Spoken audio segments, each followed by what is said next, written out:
안녕하세요. 40대 미혼부입니다.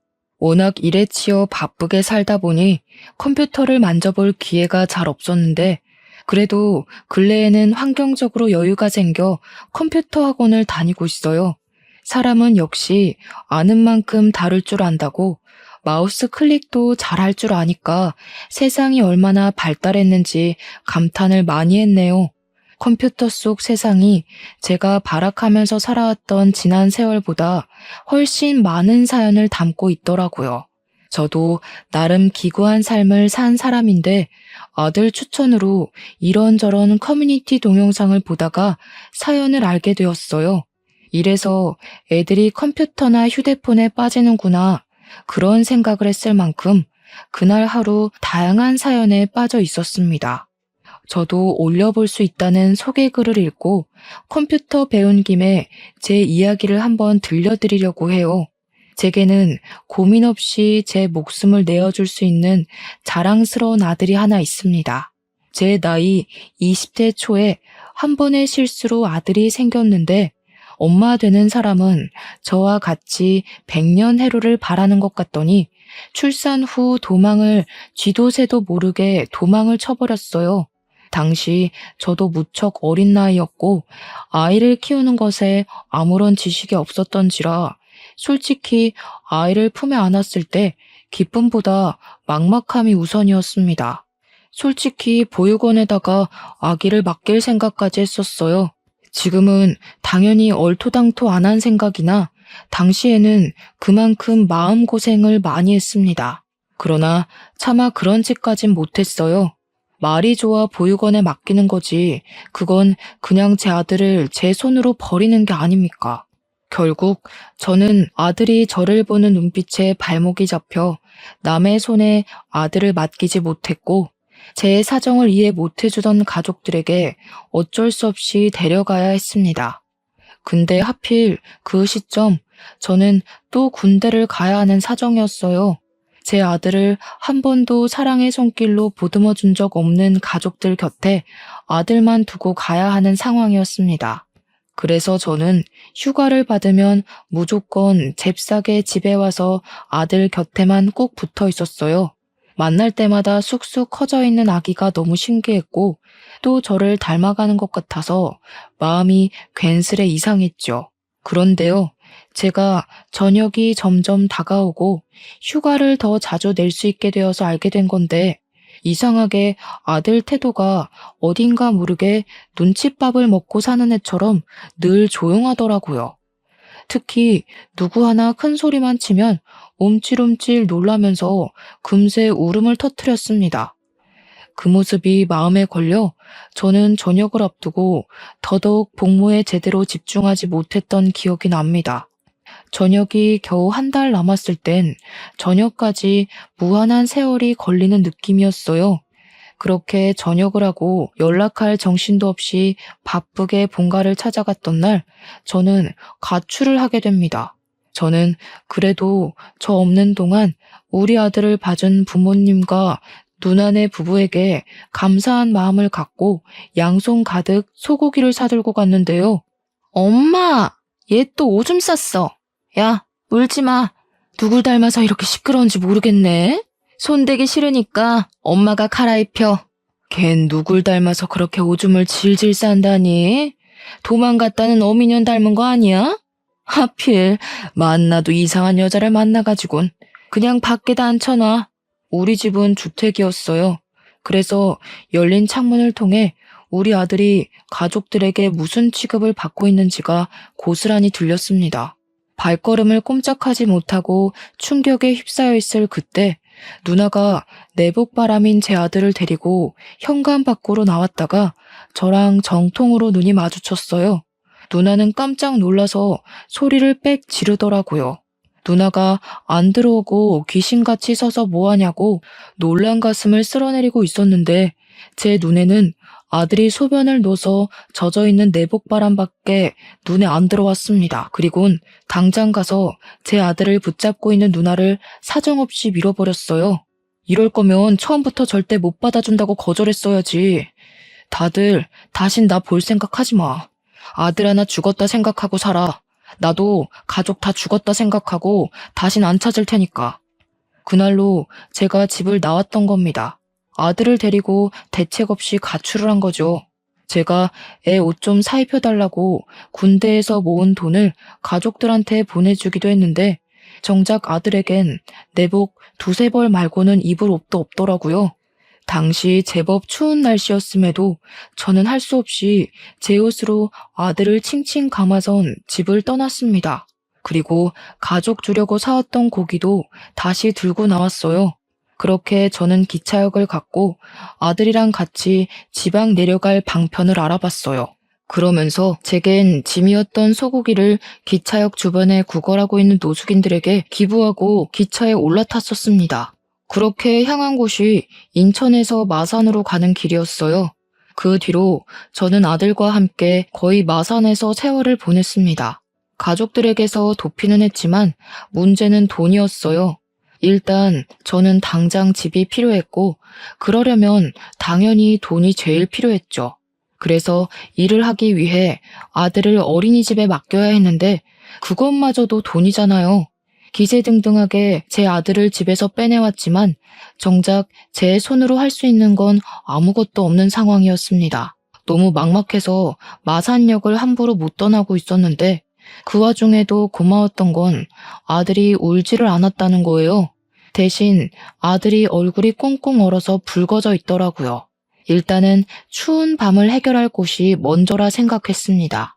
있는 돈 없는 돈을 다 털어 여관방을 하나 잡고 그렇게 아들을 재웠어요. 그리고는 잠잘 시간이라도 줄여 구직 활동을 하기 위해 여관방 주인에게 컴퓨터를 잠시 부탁했고 독수리 타법으로 이것저것 검색을 해봤습니다. 그러다 발견한 게 애 딸린 미혼부에게 지원해주는 한부모 지원센터였어요. 수입만 적정선을 넘지 않으면 충분히 일을 하면서도 경제적 지원과 아이 학습 지원을 받을 수 있더라고요. 그렇게 저는 아들을 지원센터에 맡기면서 그 시간에 죽어라 일을 했어요. 제 입으로 들어가는 건 거의 신경 쓰지 않고 아들만 열심히 키웠습니다. 주야장천 일용직만 뛰다 보니 어느 날엔 동료들에게 추천받아 수산물을 운송하는 일을 소개받게 되었는데요. 그게 한탕 뛰면 30만 원이더라고요. 물론 물고기를 옮기는 일이라 몸이 힘들 수 있겠지만 제겐 일당 30만 원이 너무 고마운 제안이었습니다. 저는 그걸 업체에 부탁을 해서 현금으로 받았고 차곡차곡 모아 끝내 작은 방 하나를 얻을 수 있게 되었어요. 아들은 그때쯤에 마침 어린이집을 갈 수 있는 연령이 되었어요. 당시 저는 투자해서 돈을 불릴 만한 여유가 되는 사람은 아니었기에 무식하게 돈을 안 쓰고 모으는 것밖에는 몰랐는데요. 그 때문에 제가 아들을 마주할 시간은 극히 적었지만 그래도 아들이 남들에게 뒤처지지 않게 학교도 보내줄 수 있었습니다. 당연히 학원도 보내주었고요. 그렇게만 일하면서 앞만 보고 살았더니 어느새 우리 아들이 중학생 나이가 되어 있더라고요. 문득 그 사실을 깨달았을 땐 제가 맨 땅에 헤딩하듯 가출해서 고군분투하며 살았던 세월이 주마등처럼 지나가더군요. 여관방도 겨우 하룻밤밖에 못 지낼 돈밖에 없던 저는 어느덧 아들에게 투룸 오피스텔을 선물할 수 있는 아빠가 되어 있었어요. 제가 앞만 볼 수 있었던 건 다 아들 덕분이었습니다. 아들이 없었다면 저는 아마 제 손으로 집을 장만하는데 더 오랜 세월이 걸렸을 거고 이만큼 제 시간을 책임 있게 보내지 못했을 거예요. 앞으로 우리 아들에게 더 큰 집을 선물해주고 싶었고 나중에 결혼하면 신혼집까지 해줄 수 있을 만큼 돈을 벌고 싶었습니다. 그런데 문제가 좀 있었어요. 경제적으로 안정되면 가족 또한 안정될 거라는 제 생각과 달리 가정의 평화와 부자 관계는 비례가 되지 않는다는 걸 알았어요. 제가 일 때문에 바빠서 쉬는 날 아니고는 아들이랑 아침 밤으로밖에 만날 시간이 없었는데요. 그래서 어린 아들은 제가 쉬는 날을 좋아했고 늘 저를 기다렸습니다. 그걸 알아서 저는 그날만 되면 꼭 아들이랑 외식하거나 아들이 좋아하는 걸로 배달을 시켜 먹곤 했어요. 그런데요, 이렇게 저와 함께 시간 보내는 걸 좋아하던 아들이 어느 순간부터 약속이 있다고 자주 나가더라고요. 원래 사춘기가 되면 부모란 존재가 자식들의 우선순위에서 밀려난다고 하잖아요. 그래서 그땐 우리 아들도 사춘기가 와서 아빠보다 친구가 더 좋아진 건가 싶었어요. 아쉽긴 했지만 제가 아들이랑 같이 못 있어주는데 친구라도 잘 사귀면 안 심심하니까 아들이 외출한다고 하면 족족 다 허락해 주었습니다. 그리고 아들 생일날 그때만큼은 아들이 저랑 시간을 보내지 않을까 싶어서 일부러 일을 일찍 빼고 귀가를 했습니다. 그런데 아들이 집에 없더라고요. 전화를 해봤더니 아들이 또 외출을 한 거 아니겠습니까? 나 지금 친구랑 있어. 저녁 먹고 들어갈 것 같은데? 그러니? 아빠가 용돈 준비했는데 들고 가지. 혹시 놀다가 돈 모자라면 얘기해. 아빠가 이체해 줄게. 아들은 저와 같이 생일을 보내지 않는 것에 대해 아무렇지 않은 듯 했습니다. 그저 친구랑 놀 거니까 집에 들어갈 때 연락하겠다는 말만 하고 서둘러 끊으려고 했어요. 뭐랄까, 저는 아들만 보고 사는데 아들은 갈수록 제게서 멀어지는 느낌이 계속 들기 시작하더라고요. 그래도 그땐 사춘기라 그런 거다 생각하면서 제 속을 달래었습니다. 친구 하나 없는 저처럼 아들마저 저 같은 삶을 살게 할 순 없었으니까요. 그날 아들에게 줄 거라고 생일 선물로 손목시계도 사왔는데 저는 이거라도 아들 방에 갖다 놓기 위해 들어갔었어요. 아들이 초등학생일 때 이후로 아들 방문을 오래간만에 열어본 날이기도 했네요. 그리고 그때 제가 몰랐던 아들의 취미까지 알게 되었는데요. 아들 책상에 뜬금없이 웬 설계도가 있더라고요. 대충 설계도만 봤을 때는 계집인가 생각했습니다. 그런데 계집이라고 하기엔 세세하게 적혀있는 사이즈들이 너무 컸어요. 다 만들어 놓으면 사람도 들어갈 수 있을 만한 크기일 것 같았습니다. 아들이 이런 걸 왜 갖고 있는 걸까? 왜 이런 걸 설계했나 궁금하면서도 우리 아들이 건축 쪽에 관심이 있었구나 싶어서 흐뭇하기도 했습니다. 애들이 벌써 꿈을 정하는 건 쉬운 일이 아니라고 했는데 우리 아들이 시키지 않아도 스스로 자기 꿈을 찾고 잘 걸어나가고 있었다는 사실은 제 삶의 동기에 의지를 더해주는 사실이기도 했어요. 저는 그 설계도를 보면서 아들의 꿈에 넉넉히 지원해줄 수 있는 아빠가 되고 싶었습니다. 아들의 꿈을 이뤄주는 것이 제 꿈이 되기도 한 날이었네요.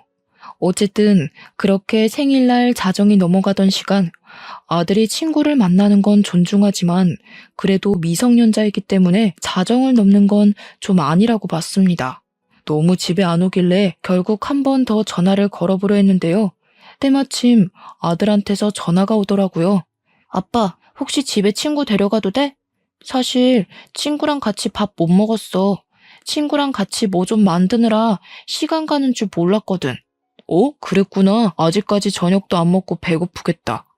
아빠가 짜장면 시켜줄 테니까 데리고 와. 친구는 가족들한테 허락 받았대? 가족이 없대. 아들이 짧게 대답하는 그 소리에 순간 많이 당황했어요. 그리고 곧 가족이 없다는 말이 남일 같지 않더라고요. 저는 흔쾌히 아들의 부탁을 허락했고 그 시간까지 아직 밥도 제대로 못 먹었다는 말에 늦게 하는 중국집까지 찾아서 배달을 시켜놓았습니다. 한 30분 지났을까요? 아들이 귀가를 했는데요. 그날 제가 얼마나 놀랐는지 모릅니다. 아들이 데려온 친구를 보고 기함을 할 수밖에 없었어요. 아들 친구는 아들 또래의 중학생이 아니라 웬 나이 많은 노숙인이었거든요. 제가 당황해서 마중 인사를 하다 말고 굳어버리자 아들이 제 눈치를 봤습니다. 아빠, 내 친구야. 할아버지 나쁜 사람 아니니까 걱정 마. 할아버지도 인사해. 우리 아빠예요. 아들 말에 노숙인은 쓰고 있던 모자를 벗으며 제게 고개를 숙였습니다. 너무 놀라서 몰랐는데 보니까 노숙인이 들고 있는 모자가 제가 아들에게 선물로 줬었던 모자더라고요. 뿐만 아니라 노숙인은 착용하고 있는 목도리와 귀마개의 장갑까지 전부 제 아들 것으로 보이는 걸 착용하고 있었습니다. 그걸 보면서 무어라 정의 내릴 수 없을 만큼 기분이 굉장히 혼란스러웠지만 제 허락이 안 떨어지자 머뭇거리는 둘을 보고선 일단 들어오라고 했습니다. 그리고 이미 차려놓은 중국 음식을 대접했어요. 그 전에 아들이 노숙인을 데리고 손 씻고 먹어야 된다면서 나란히 서서 손을 씻는 거 아니겠어요? 솔직히 나이 참한 할아버지와 손자였지 둘이 대화하는 건 아들 말대로 친구 사이 같아 보였습니다. 노숙이는 배가 많이 고팠는지 짜장면을 허겁지겁 비우고 밥까지 비벼 먹었어요. 그러니 옆에서 아들이 천천히 좀 먹으라고 몇 번 말했냐면서 노숙인을 꾸짖었고 그러면서 자기 몫의 짜장면을 건네기도 했습니다. 그때까지만 해도 저만 그 상황이 정리가 안 돼서 그들로부터 멀찍이 떨어져 있었어요. 대체 어쩌다가 아들에게 노숙인이 둘러붙은 거지 싶더라고요. 문득 아들이 통화로 친구랑 뭘 만들다가 저녁 먹을 시간을 넘겼다는 말이 떠올랐는데 그렇다면 저 노숙인이랑 무슨 위험한 일이라도 했던 건가 싶어서 의심까지 들었습니다. 그런 신분 불분명한 사람을 이 집에 재우기까지 하는 상황이 되었어요. 아들 부탁으로 노숙인을 하룻밤 신세지도록 허락을 해줬는데 차마 아들 방에서 같이 자게 할 수 없어서 이불이랑 베개를 따로 거실에 내어주고 보일러를 틀어놓았습니다. 부자가 쌍으로 좋은 사람들이구먼. 너무 고마워요. 아들을 얼마나 잘 키워놨으면 애가 저렇게 바람직합니까? 요즘 세상에 부모 버리고 가는 자식들도 많은데 아빠가 이리 마음 좋은 사람이니 아들도 그리 클 수밖에 없었나 보네요. 노숙이는 제게 너무 고맙다며 연신 인사를 했지만 저는 대충 예의에 받아주고 아들 방에 황급히 들어갔어요. 그리곤 다급한 마음에 그만 아들을 다그치고 말았죠. 저 사람 친구 맞아? 언제부터 친구였는데 도대체 어디서 왜 저런 사람이랑 어울리게 된 거야? 저런 사람이라니 내 친구라니까. 초등학생 때 만났어. 학원 가기 전에 놀이터 앉아있으면 할아버지가 놀아주고 그랬는데 듣자 하니 오늘 내일 만난 사이가 아닌 것 같았어요. 그게 더 저를 속 터지게 만들었습니다. 상당히 어린 나이부터 비위생적인 노숙인과 어울렸다는 것인데 대체 어쩌다가 공부 잘하고 학교 생활과 교우관계 좋은 줄만 알았던 우리 아들이 엇나갔을까? 그 생각이 먼저 들었어요. 어느 누가 내 자식이 노숙인이랑 어울리고 다닐 줄 알겠습니까? 부모로서는 상상도 못할 일이고 이걸 아는 순간 뒤로 넘어갈 큰 사안이잖아요. 그래도 저는 최대한 아들 심기 상하지 않도록 화를 억눌렀어요. 친구 없어? 저런 사람이 어떤 사람들인지 몰라? 그 많은 친구들은 다 어쩌고 왜 하필 노숙자랑 어울려? 저 사람이 뭐 하는 사람인 줄 알고. 그러다 진짜 큰일 나기라도 하면 아빠 생각은 안 해? 아빠는 할아버지랑 얘기 안 해봤잖아. 할아버지 나쁜 사람 아니라니까. 나도 나한테 위험한 사람인지 아닌지 정도는 알아. 네가 알긴 뭘 알아. 살아봤자 얼마나 살았다고.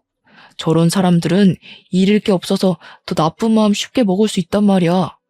제 말에 아들은 결국 화를 참지 못해 자리에서 벌떡 일어났어요. 그리곤 저에게 처음으로 반항을 하며 언성을 높이더라고요. 아빠는 매일 일한다고 얼굴도 안 비추잖아. 솔직히 할아버지보다 아빠 얼굴 보는 게 더 힘들거든? 아빠가 돈 번다고 그러는 거 알겠는데 그래서 나도 아빠한테 불만 숨기고 아무 말 안 하잖아. 그럼 아빠도 내가 누굴 사귀든 신경 꺼야지. 할아버지는 유일하게 나한테 관심 가져주는 사람이라고. 아빠는 내가 학교 생활 어떻게 하는지 궁금해하지도 않잖아.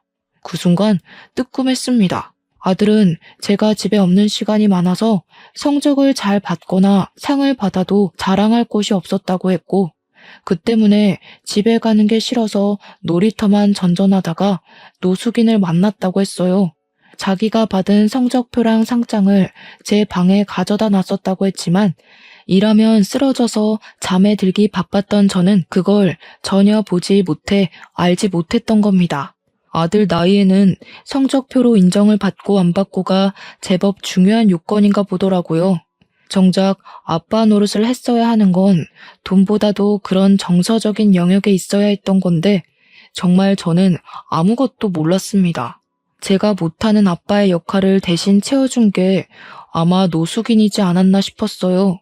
노숙인만이 아들을 인정해주면서 천재라고 잘 컸다고 칭찬을 해줬는데 아들은 그게 너무 고맙고 좋아서 이것저것 자랑을 더했고 그러다 보니까 주기적으로 만나게 되었다고 했어요. 그 말을 듣는데 아들을 나무라다가도 제 스스로 돈만 생각하느라 아들 마음을 신경 못 썼다는 것에 죄책감이 밀려왔습니다. 하지만 그건 그거고 그렇다고 아들이 정체불명의 노숙인을 어울리게 두는 건 솔직히 부모로서 용납이 안 되었어요. 무슨 이유인 간에 노숙자는 안 돼. 안 그래도 아빠가 항상 살펴봐주지도 못하는데 네가 계속 노숙자랑 어울리면 걱정이 되겠어 안 되겠어? 아빠가 하루 종일 걱정하고 일도 손에 안 잡히고 그러면 좋겠어? 내일부턴 만나지 마. 알겠니? 싫어. 아빠가 언제부터 나 신경 썼다고. 그냥 평소처럼 내가 뭘 하든 어디서 어떻게 지내든 관심 갖지 마. 아빠가 나 먹여주고 키워준다고 해서 내 인생까지 통제할 권리는 없어. 아들은 노숙인에 대해서 진심이 있기라도 한 듯 제게 대들었습니다. 이게 진심인 건지 아니면 제가 자신이 가진 것에 대해 무작정 부정적으로 봐서 느끼는 반감인 건지는 모르겠어요. 이러나 저러나 저는 난생 처음 아들이랑 다퉈봤고 그 다툼은 그저 노숙인으로 인한 일시적인 순간이라고 생각했습니다. 그런데 저는 그날로 아들과 남보다 못한 사이가 되어버렸어요. 우리 다투는 소리가 밖으로 새어갔는지 현관문 소리가 나길래 저랑 아들이 목소리를 일체 멈췄었거든요. 저희 둘의 극단적인 상황에만 신경 썼다 보니까 밖에 노숙인이 들었을 수도 있겠다는 생각을 미처 못한 거예요. 설마 싶어서 나가봤더니 역시나 그 노숙인은 이미 집을 떠나고 없었습니다. 심지어 아들이 줬던 모자랑 목도리, 장갑 이런 거 다 가지런히 놓고 나갔어요. 이게 바로 저와 아들이 남과 같은 사이가 되어버린 이유입니다. 아들은 그때부터 저를 극도로 미워했고 멀리하기 시작했어요. 아마 사춘기가 더 심해져서 저를 투명인간 취급했을 겁니다. 제가 항상 아들이랑 같이 겸상을 못하기 때문에 아들이 집에 오면 간단한 요기를 할 수 있도록 이것저것 사놓는 편이었거든요. 아들이랑 싸워도 저는 아빠니까 제 자식 입에 들어가는 것들이 중요하잖아요. 그래서 변함없이 행동을 했을 뿐인데 아들은 제가 사놓는 걸 손대지도 않거나 새 것 그대로 쓰레기통에 버리기만 했습니다. 집에서 밥도 안 먹는 건지 제가 해놓은 밥은 말라만 갔어요. 뿐만 하겠습니까? 제가 용돈하라고 돈을 이체시키면 다시 제게 돈을 도로 돌려주기도 했어요. 학교에서 급식을 먹는다고 하지만 그래봤자 한 끼잖아요. 용돈도 반납하고 집에 사놓은 음식도 손을 안 대는 거면 밥을 한 끼만 먹는다는 건데 한참 성장할 나이에 영양적으로 부족할 것 같더라고요. 주말에는 아주 아침에 나갔다가 아주 밤늦게 들어오거나 방에서 밥도 안 먹고 공부만 했어요. 그럴수록 아들 건강이 걱정되더라고요. 제가 화해를 시도해도 아예 말을 할 기회조차 주지 않으니 저는 아들이 스스로를 해치는 걸 보면서도 아무것도 할 수가 없었습니다. 그나마 아들이 학교는 간다는 걸로 위안을 삼을 수밖에 없었죠. 군대를 전역하고 저는 정말 아들 하나만 보고 살았습니다. 아들 잘 될 일만 생각하며 버텨왔는데 정작 실상은 그저 제가 아들 핑계를 대고 제 인생을 자기 위로하고 있지 않았나 싶더라고요. 문득 깨달았어요. 내 아들이란 이유만으로 내 마음대로만 주무르고 있었구나 라고 말이죠. 하지만 제가 깨달았을 땐 이미 부자관계가 너무 멀리 벌어졌을 때였어요. 그러길 벌써 1년이 지나 아들은 중학교를 졸업할 나이가 되었습니다. 그때쯤엔 이미 사이좋던 저와 아들의 관계는 눈 씻고 찾아볼 수 없는 분위기였고 이미 나빠질 대로 나빠져서 고착되었어요.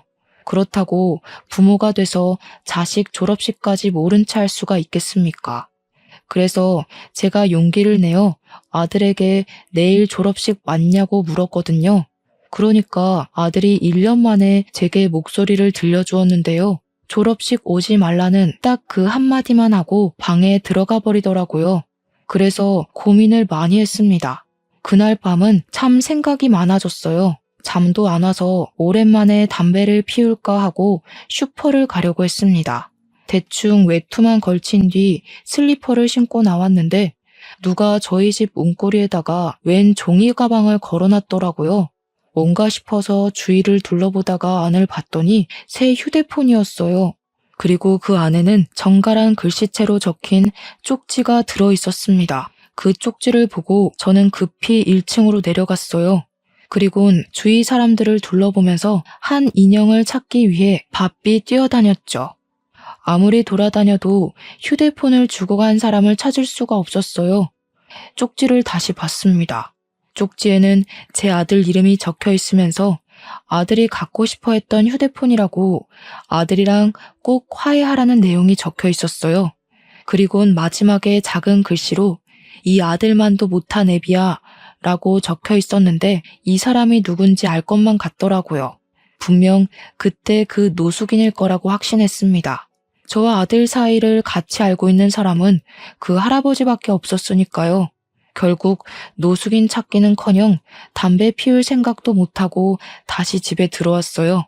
휴대폰이라면 진짜 비싼 제품이 아닙니까? 돈도 없는 양반이 이런 걸 어떻게 샀는지 궁금하더라고요. 그리고 한편으로는 제 자신이 또 한 번 부끄러웠습니다. 노숙인은 제가 아들에게 홀대받고 있다는 걸 아는 것 같았고, 그렇다는 말은 아들과 여전히 만나고 있다는 것도 증명이 되는 말이었어요. 일부러 그걸 저한테 알려주려고 제게 메모도 남긴 것 같았습니다. 그날 밤은 거의 뜬 눈으로 지샜어요. 그리곤 아들 졸업식이라고 일까지 빼고서 학교를 찾아갔습니다. 노숙인 말대로 아들에게 정식으로 다시 사과하고 싶었거든요. 학교 주위로 가니 주변에서는 꽃을 판다고 난리였어요. 아들이 안 만나줄 수도 있으니 꽃은 생략할까 싶다가도 아들이 좋아하는 보라색의 꽃이 보이더라고요. 그래서 충동적으로 구매를 해버렸어요. 근데 마침 그 옆에서 조금 깨재재 보이는 한 아가씨 있었는데요. 꽃 살 돈이 부족한 건지 1,000원짜리 2장을 꼼지락거리며 한 송이만 싸게 해주면 안 되냐고 꽃 주인에게 부탁을 하고 있었어요. 그러나 꽃 주인은 자기도 먹고 살기 힘들다고 그 여자한테 미안하다는 말만 주야장천했습니다. 그 여자는 꽃 주인을 설득하지 못해 결국 꽃 없이 졸업식을 가려는 것 같더라고요. 잠자코 지켜만 보았던 저는 마치 재작년 아들에게 했던 실수가 떠올랐어요. 문득 노숙인 또한 이렇게 보냈던 것이 마음에 걸리는 거 있죠. 그래서 그 아가씨를 쫓아갔고 아가씨에게 사정을 물었습니다. 동생이 졸업식인데 부모님이 안 계시거든요. 오늘 공과금 내고 남은 돈이 이것밖에 없는데 꽃이 이렇게 비싼 줄 몰랐어요. 알았으면 생활비를 더 줄일 걸 그랬나 봐요. 이거 가져요. 저도 아들이 졸업식인데 아가씨 동생이랑 동갑이겠네요. 자식 같아서 축하해 주려는 거니까 가져가세요. 저는 또 사면 되거든요. 아가씨는 괜찮다고 손사래를 쳤지만 제가 고집스럽게 건네주니까 끝내 받아가면서 정말 고맙다고 눈물을 흘렸습니다. 아가씨의 어려운 사정을 보면서 노숙인도 분명 사정이 있어서 그랬을 텐데 싶은 생각이 들더라고요. 저도 어려울 때가 있었고 도움도 받았던 사람인데 왜 어려운 사람을 외면했던 건지 후회가 밀려왔어요.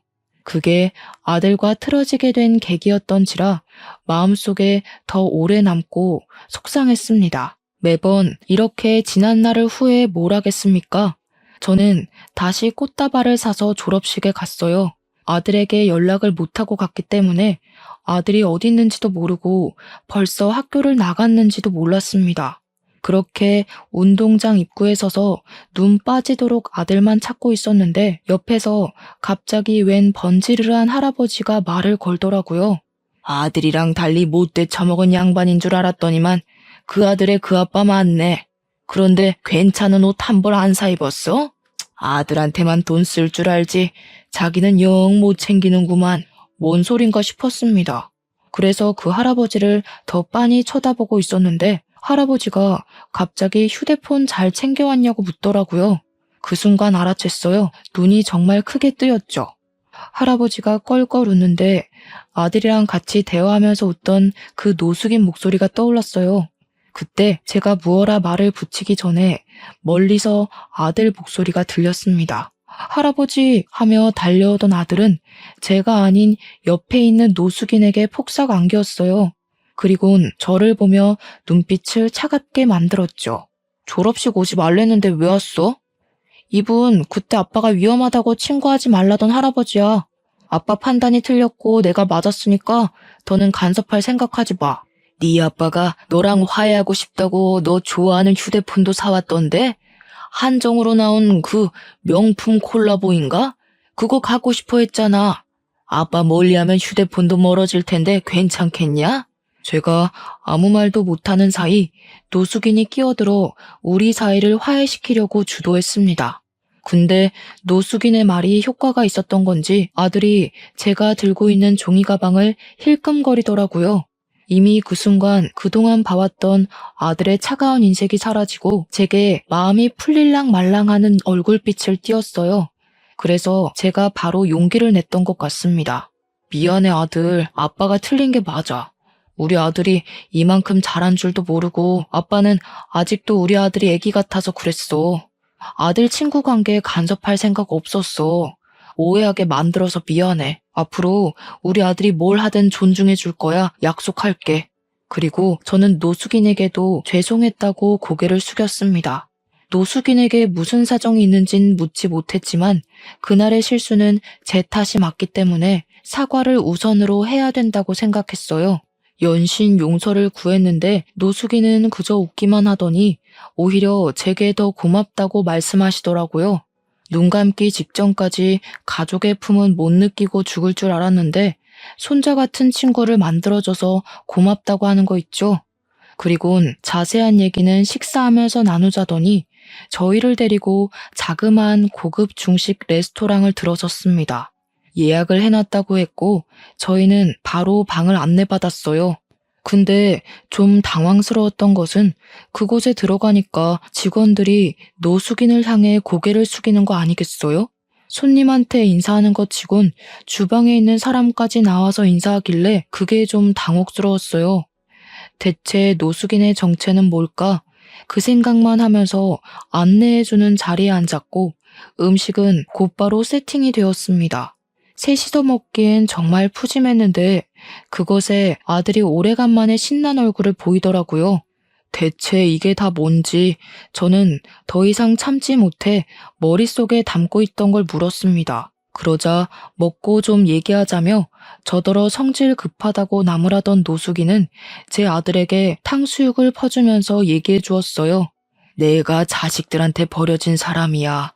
그렇다고 지금은 불쌍하게 보진 말고 내가 한때 작은 사기업 대표를 하던 사람이었는데 부동산 투자에 건물까지 해서 돈 좀 꽤나 있었다고.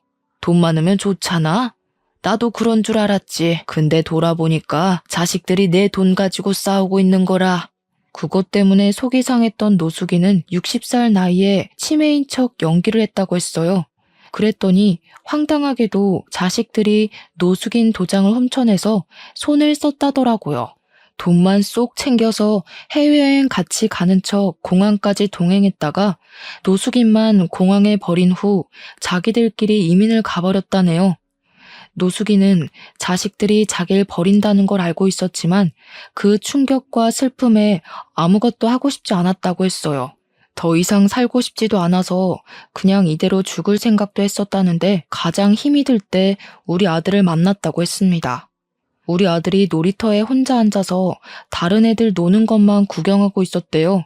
그래서 놀라지 않게 슬쩍 다가갔는데 아들 손에 교과 상장이 쥐어져 있는 걸 알고 부모님한테 자랑하라고 칭찬해 주었다고 했어요.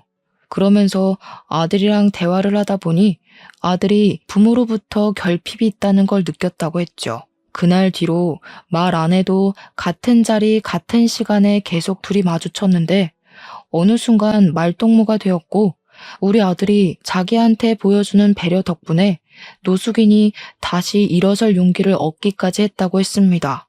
듣자 하니 아들은 노숙인에게 비랑 추위를 피할 수 있는 집을 만들어줬고 제게 받는 용돈을 모아서 노숙인한테 고스란히 나눠주기도 했답니다.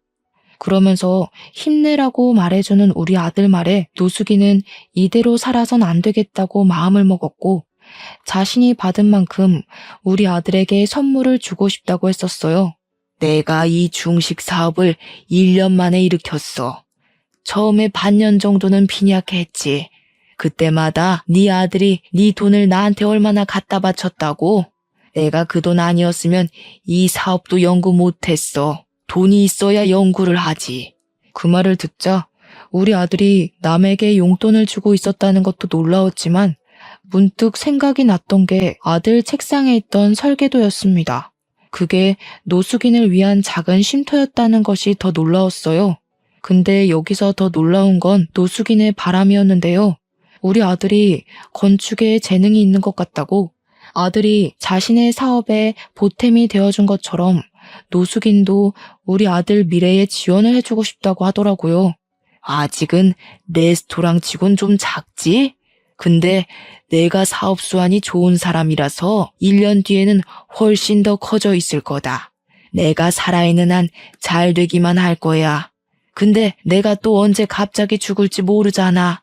그래서 이 가게를 네 아들 명의로 해놨거든. 섭섭한 건 아니지? 네 돈이 아들 돈이고 아들께 네 거고 다 그런 거 아니겠어? 처음엔 농담인 줄 알았습니다.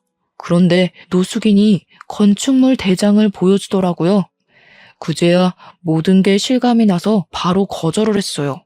마음은 너무 감사하지만 우리 아들은 이런 보답을 바라고 그랬던 게 아닐 거예요.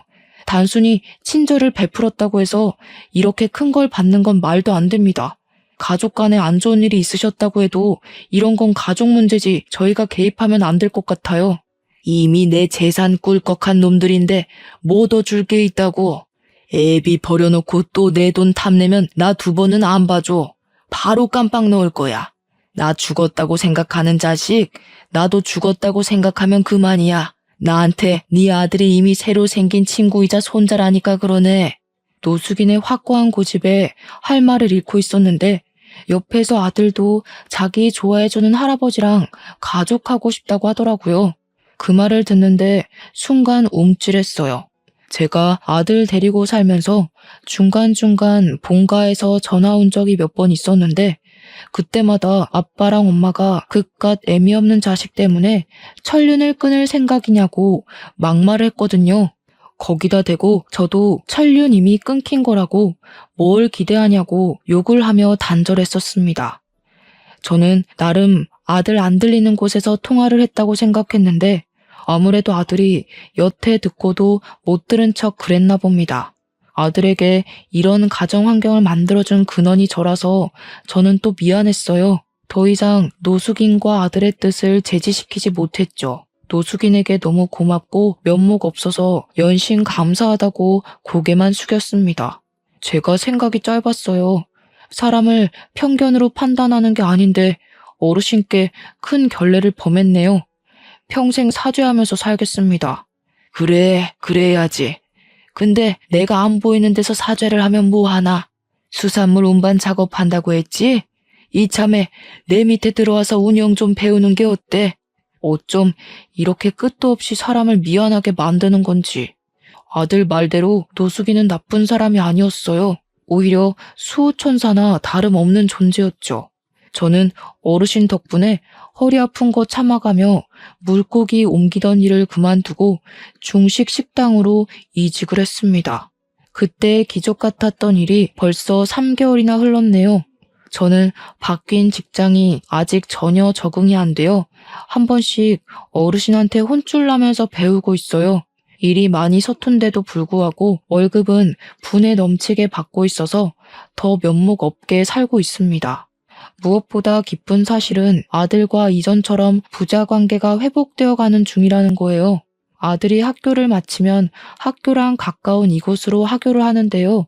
제가 바쁘면 저를 직접 찾아와서 학교 다녀왔다고 인사를 해줘요. 아직 아들과 대화할 때는 어색한 부분이 없지 않아 남아있지만 저는 아들이 먼저 다가와 준 것만으로도 큰 행복을 느끼는 중입니다. 노숙인이 시켜서 요리를 해본 적도 있었는데 그걸 아들이 시식도 해줍니다. 한 번씩 운이 좋아서 제 손맛이 괜찮을 때가 있는지 아들이 종종 인정해 줄 때가 있거든요. 그럼 그때마다 진작에 이렇게 살았어야 하는 거구나 싶은 생각이 들더라고요. 이 모든 게 얼마나 삶의 활력이 되던지 앞으로 죽을 때까지 이대로만 지내도 충분히 행복할 것 같았습니다. 참, 그리고 저희 아들은 노숙인이 정말로 지원해주는 덕분에 건축 쪽 학원까지 다니면서 재능을 키우고 있어요. 아들은 초등학생 때 부족한 솜씨로 노숙인 쉼터를 만들어줬던 것처럼 어른이 돼서 더 크고 좋은 쉼터를 만들어 놓고 싶다네요. 그리고 어르신과 함께 저는 어중간하게 키운 요리 솜씨로 노숙인들 짜장면 제공하는 봉사를 다니고 있습니다. 근데 여기서 좀 뜻밖의 사람을 만나요. 제가 그곳에서 봐선 안 될 사람을 목격하게 되었는데요. 맛있게 드세요 하고 짜장면을 제공하는 순간 한 여자의 손가락에 마디마다 있는 타투 자국을 보고 짜장면 그릇을 뺏어버렸어요.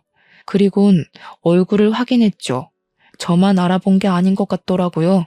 여자의 눈동자가 흔들리더니 저를 한 5초 바라보고 뒤늦게 놀라 도망을 가려 했습니다. 저는 얼른 쫓아가 여자를 잡아 세웠어요. 역시나 가까이서 보니 우리 아들 친모가 맞더라고요. 이제야 말씀드리지만 아들 친모가 아들과 저를 버리고 도망을 간 건 남자 문제 때문이었어요. 저를 두고 몰래 바람을 피우고 있었더라고요. 상대 남자가 외국을 같이 가자고 했는지 저한테 말도 안 하고 몰래 그 남자랑 연락하고 날짜 맞춰서 튄 거였어요. 근데 왜 노숙인 꼴을 하고 있는 건지 당황스러운 거 있죠? 그래서 꼬락서니가 왜 이렇게 됐냐고 물어보니까 아들 친모가 자존심 때문에 말해주기 싫었나 봐요. 사람 잘못 본 거라고 소리만 지르다 도망을 가버렸습니다. 보아하니 바람 피웠던 상대한테 버림받은 것 같았어요. 친모는 남자만 믿고 자기 투자를 안 하는 여자였기 때문에 아마 남자가 없어서 거지가 되지 않았나 싶습니다. 그리고 왠지 제 가족이 어떻게 살고 있는지 궁금해하시는 분 계실까 말씀드리는데요. 가족은 제가 일하는 중국집에서 마주쳤어요. 누나 부부네가 저희 아들 나이보다 2살이 어린데 저희 아들이 다녔던 중학교로 입학했더라고요. 입학식 날 부모님까지 총출동해서 식당에 왔다가 저랑 마주쳤습니다. 부모님이 바로 저를 아는 체 하면서 아들아 불렀는데 저는 그 손길을 뿌리쳤어요. 꼴들이 말이 아니더라고요. 입학식 왔다면서 왜들 등산복 같은 운동복을 입고 있는 건지 그건 엄마가 쓸데없이 입이 싸서 알 수 있었습니다. 저 천하의 몹쓸 놈이 우리 집을 다 말아먹었잖니. 네 매형이 하는 사업 다 부도났어. 멍청한 게 친구랑 동업했다가 자기 혼자 빚더미를 홀랑 뒤집었었지 뭐야. 에휴, 내 팔자가 개 팔자야. 그런 식으로 말하지 말랬지. 엄마 때문에 이 사람이 더 눈치 보는 거잖아. 되던 일도 안 되게 생겼네. 짜증나게 굴면 나도 집 나가버린다. 그러니까 매형 때문에 집이 망해서 무려 3세대나 되는 가족이 방 2개에 작은 거실 하나 있는 곳에 살면서 장 보러 가는 것도 돈 아까워 거의 김치에 밥만 먹고 산다네요. 그날은 조카가 입학식이라서 몇 년 만에 외식을 하는 거랍니다. 우리 아들을 잡아먹을 듯 이빨 드러내던 사람들이 서로 핥히는 말을 하고 있으니 꼴 좋다 싶었습니다. 그러거나 말거나 저는 천륜을 끊어버렸는데 무슨 상관인가요? 내 알바 아니라고 모른 척 하려고 했더니 엄마가 자꾸 저를 붙잡으면서 유니폼이 좋아 보이는데 이곳에 오래 일했냐고 정직원이냐고 이것저것 관심을 보였어요. 그러자 분주한 분위기에 사무실에서 나온 노숙인은 제게 다가와 친히 엄마를 떼어내 주었습니다. 그러면서 사장 될 사람 함부로 만지는 거 아니라고 해줬고 여기서 더 소란 피우면 테이블 밖으로 내줄 테니 야외에서 먹게 할 거라고 상냥하게 말씀하셨어요. 그러자 가족들은 사장이라는 단어에 제게 묻고 싶은 것이 많아 보이는 눈치였지만 입 다물고 짜장면만 먹었습니다. 그날은 그렇게들 돌아갔는데 아마 조만간 또 찾아오지 않을까 싶어요. 그땐 우리 아들 생각해서라도 다신 엮이지 않게 정신 똑바로 차리고 쫓아낼 생각입니다. 저희는 이렇게 불안과 행복 사이를 오가면서 지내고 있어요. 막상 기적처럼 행운이 쏟아지니 행복할수록 불안도 큰 것 같다는 걸 느낍니다. 항상 자만하지 않고 가진 것을 지키는 데만 에너지를 쓰며 살 것 같네요. 그럼 긴 글 들어주셔서 감사합니다. 늘 평안하세요.